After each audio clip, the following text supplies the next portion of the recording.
Hi guys, welcome back to my channel. My name is Kat and today I am doing another round of recommendations aimed at helping you guys participate in the Spooky Smart Bitches Readathon, which I'm hosting with Jordaline and which is going the entire month of August. I will leave the link down below to the Readathon announcement, which goes over the different prompts, but one of the prompts is to read a horror, spooky, or dark book written by a person of color or featuring a main character who is a person of color. So these recommendations are aimed at helping you with that prompt. So today I have 10 books to recommend to you guys, and I'm going to talk about them from shortest at just like 19 pages all the way up to longest, which is at 400 pages. So no matter what you're looking for, if it's a short story, novella, or full-length novel, then I have a recommendation for you. So let's go ahead and get right on into it. So my first recommendation is These Deathless Bones by Cassandra Khaw, who is a Malaysian writer.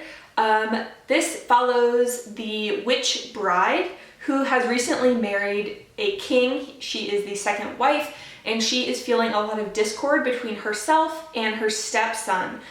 This is a horror short story, and also the cover is amazing. So this might be the perfect little short story addition to your TBR if you don't want to add a lot of volume. Next up, I have a recommendation from Jordaline. So she was actually raving about this, so I went ahead and picked it up. This is The Murders of Southbourne by Tade Thompson. I think that this sounds absolutely bonkers. So Molly, for as long as she remembers, she tries not to bleed, because when she bleeds, clones of herself sprout up from the ground and then start trying to kill her. So it just sounds really crazy. It's also super short, so it's only 128 pages. So again, this is easy to add in without adding too much volume. The next recommendation I have comes in at 160 pages. This is Victor LaValle's Destroyer. So this is a graphic illustration retelling of Frankenstein. So if you guys don't know, Frankenstein is one of my favorite novels, if not my favorite novel of all time.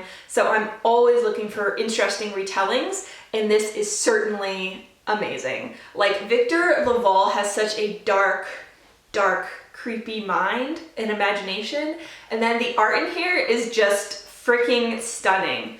Like here, these are some of the covers of the next volumes. Isn't this just the most amazing thing you've ever seen? And also, oh my god.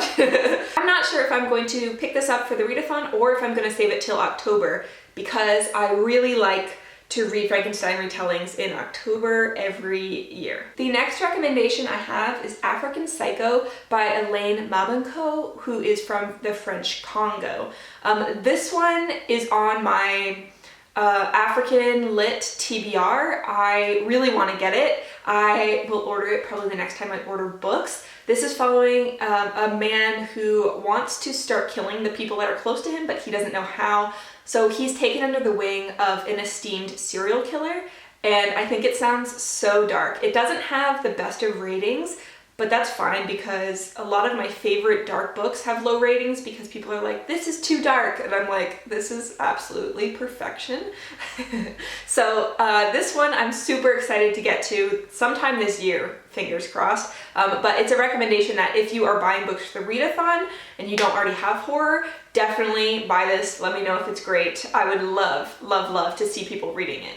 Alright, next up is one that is kind of maybe a controversial recommendation, but you know, Japanese horror gets ultra dark sometimes, so I'm gonna go ahead and stick it on here, but if this isn't your cup of tea, then just ignore my recommendation. This is Piercing by Murakami. This deals with child abuse and a lot of needles.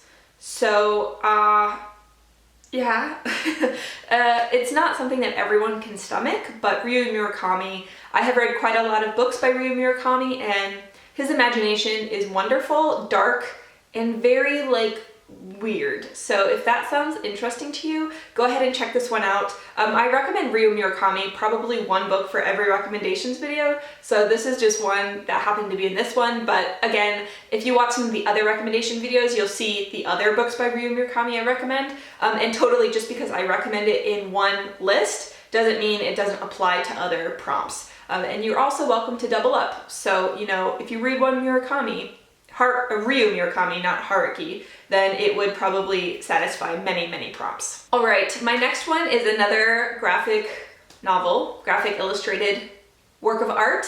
This is Monstress by Marjorie and Liu, who is the writer, and then Sana Takeda, who is the illustrator.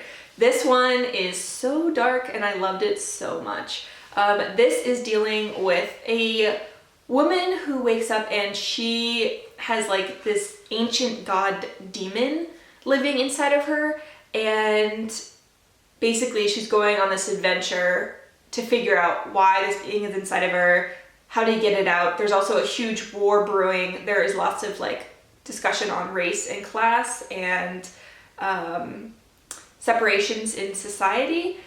And this book is so dark as it is beautiful. So the beautiful part is that it's set kind of Art Deco steampunk style. It's absolutely beautifully illustrated. However, it is so dark. Like, the first volume is really a good test of whether you should continue on in the series or not, because the first volume has like torture, mutilation, and killing of young children for body parts. And as well as like rape and torture scenes. Like, it's really full on. You're also dropped right in the middle of it. You're not given like explanation. So it is a series you'll have to take your time on, but if you stomach the first volume and you can appreciate what you're reading, then I really recommend this series. I think it's absolutely phenomenal. However, it is really dark, so just keep that in mind. Next up, I have a recommendation from Haiti. This is Dezafi by Franketienne. This one I haven't read. I've wanted to read it forever. All the copies I find are super expensive, so if anyone like knows where there's a cheap copy, let me know. I'd be super thrilled. But this one is a Haitian zombie novel, written in a provocative, experimental style with a myriad of voices and combining myth, poetry, allegory, magical realism, and social realism. Dezafi tells the tale of a plantation that is run and worked by zombies for the financial benefit of the living owner.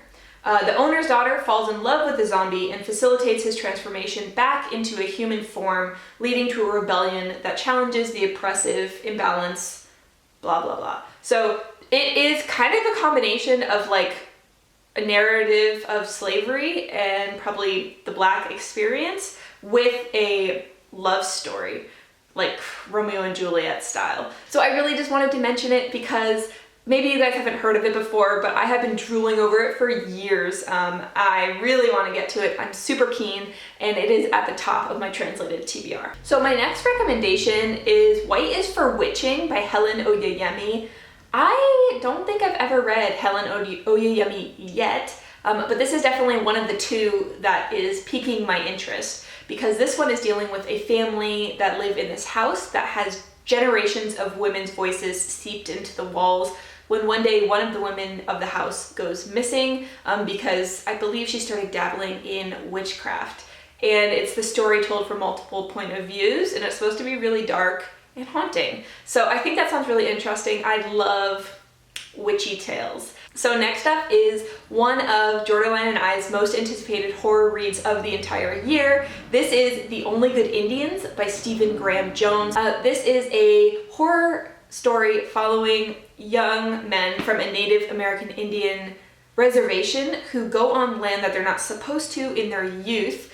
And then when they grow up, a demonic force bent on getting some reparation for that trespass comes back into their life with devastating impact. So it sounds really good to me. I'm just a little hesitant because in the last few days I have seen some lukewarm reviews, like people don't really know how to feel about it. So I'm borderline waiting to see kind of where the taste testing of the masses lands. Like, is it worth buying brand new hardback or not? I know Jordaline just hauled it, so maybe she will taste it for me and let me know. But we're really excited about this one because I've never read Native American story which was horror and own voices. My penultimate recommendation for the POC challenge is My Soul to Keep by Tananarive Due.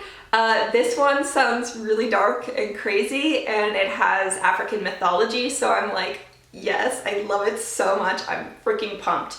This one is about a woman named Jessica who meets a man named David, and they get married, and they have, you know, a brilliant, lovely family. But then she realizes that people close to her are just dying left and right. But then her husband tells her that more than 400 years ago, he and other members of an Ethiopian sect traded their humanity so they would never die, and it's a secret he must protect. So instead of leaving his family behind, David vows to perform a forbidden ritual to keep his wife and Jessica with him forever.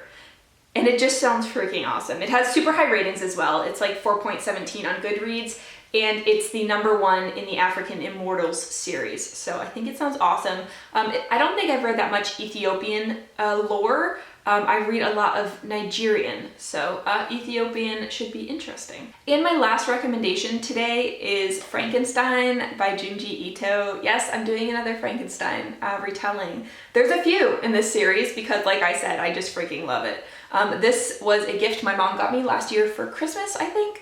This is Frankenstein retold through the creepy, very creepy lens of Junji Ito. So if you don't know, Junji Ito is like one of the most well-known, if not the most well-known, horror graphic illustrators and story designers in Japan right now. So just stuff is so creepy, and I just really can't wait to read this. I think it's gonna be amazing. So that finishes up my person of color writing horror recommendations video. If you have any that you're planning to read, please leave them down below for other people who are looking for recommendations. So also, if you've made it this far in the video, leave some eye emojis down below because creepy, so creepy. Yeah, I'm really looking forward to the readathon. As you guys know, I am freaking just like chuffed, over the moon. So if you guys are planning to join the readathon, you are totally welcome, and please let me know down below. And I will see you guys in another recommendations video soon.